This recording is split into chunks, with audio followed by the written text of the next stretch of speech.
इस वीडियो में रिव्यू करूंगी गुरु की एपिसोड नंबर 5 को। अगर आपने मेरा चैनल सब्सक्राइब नहीं किया अभी तक तो पहले सब्सक्राइब कर दें। स्टार्ट में ही ड्रामे के स्टार्ट में दिखाते हैं कि गुरु किस तरह प्यार मोहब्बत से बच्ची को पाल पोस के बड़ा करता है। उसका हर हर लम्हा कितना एंजॉय करता है और कितना स्पेशल होता है उस बच्ची के लिए हर लम्हा। कि गुरु रातों को जाग जाग के माँ की तरह बच्ची को बिल्कुल पालता है। और बच्ची भी बहुत प्यारी बहुत हेल्दी सी बच्ची होती है, बड़ी कॉन्फिडेंट होती है, इंग्लिश बोलती है फर फर, क्योंकि गुरु शुरू से उसको डॉक्टर मरियम कहता है। तो वो डॉक्टर मरियम को बिल्कुल एक अच्छी, जैसे एक माँ अपनी औलाद की तरबियत करती है बिल्कुल ऐसे तरबियत करता है। बहुत ही इंटरेस्टिंग होगा कि जब ये बच्चियाँ दोनों बड़ी हो जाएंगी तो कि एक बच्ची जो है वो ख्वाजा सराओं में रह के कितनी अच्छी तरबियत पाती है और एक जो है वो फैमिली में रह के कितनी ज़्यादा निगलेक्टेड चाइल्ड बनती है। ये देखना बहुत ज़्यादा इंटरेस्टिंग होगा आगे।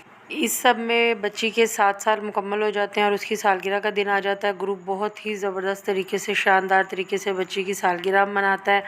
पूरे मोहल्ले को इनवाइट करता है, मास्टर जी और उस्तानी जी भी आते हैं।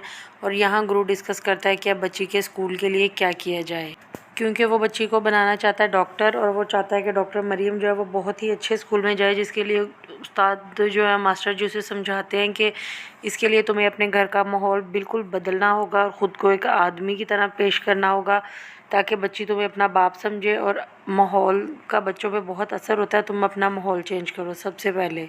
और मास्टर साहब को लगता है कि गुरु ये स्टेप नहीं उठा सकता, लेकिन गुरु अगले ही दिन जाता है और अपनी एक अच्छी सी कटिंग करवा के आता है और बड़े फ़ख्र से मोहल्ले में फिरता है कि अब मैं सत्तार बन गया हूँ, मरियम डॉक्टर मरियम का बाप बन गया हूँ। और मास्टर जी ये देख के बहुत खुश होते हैं और गुरु अब पैसे इकट्ठे करने की तरफ आ जाता है कि पैसे कैसे इकट्ठे किए जाएं। वो अपने चेलों के पास जाता है और उनसे कहता है कि हमें दोबारा फंक्शंस पे जाना होगा ताकि हम डॉक्टर मरियम की तालीम के लिए पैसे इकट्ठे कर सकें। मास्टर जी ने मरियम की पढ़ाई का ज़िम्मेदारी ली होती है और उस्तानी जी और मास्टर जी दोनों मिलकर मरियम को पढ़ाते हैं और मरियम की पढ़ाई बहुत अच्छी होती है। वो पढ़ाई में बहुत ही ज़्यादा अच्छी और लाइक फाइक बच्ची होती है। स्कूल में एडमिशन से पहले ही वो पढ़ना शुरू कर देती है मास्टर साहब के पास आके।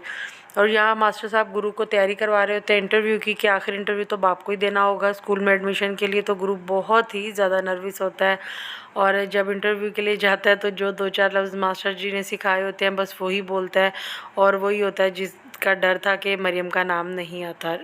जिस पे गुरु बहुत ही ज़्यादा परेशान हो जाता है कि ये सब कुछ मेरी वजह से हुआ, अगर मैंने अच्छा इंटरव्यू दिया होता तो मेरी बेटी का एडमिशन ज़रूर होता।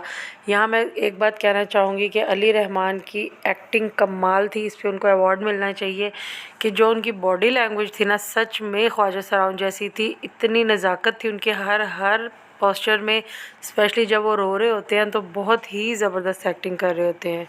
मास्टर साहब प्रिंसिपल के पास दोबारा जाते हैं और मरियम के गार्डियन की हैसियत से उसका इंटरव्यू देते हैं अपना और उसका एडमिशन करवाते हैं, जिस पे प्रिंसिपल उसका एडमिशन कर लेती है।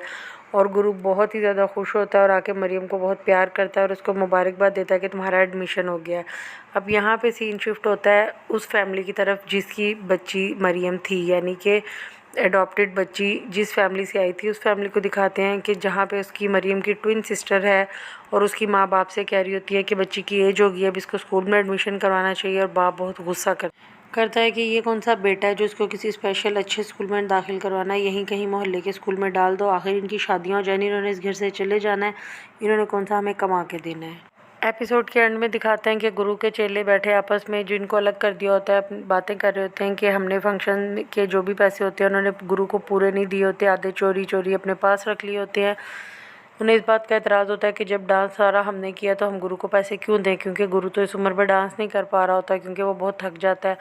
और यहाँ बैठा गुरु भी रो रहा होता है अपनी किस्मत पे कि जब ज़िंदगी में कोई मकसद नहीं था तो जिस्म में इतनी जान थी, जितना मर्जी नाच लेता था, थकता नहीं था, लेकिन अब ज़िंदगी में मकसद है तो अब मेरी जिस्म में जान ही नहीं रही।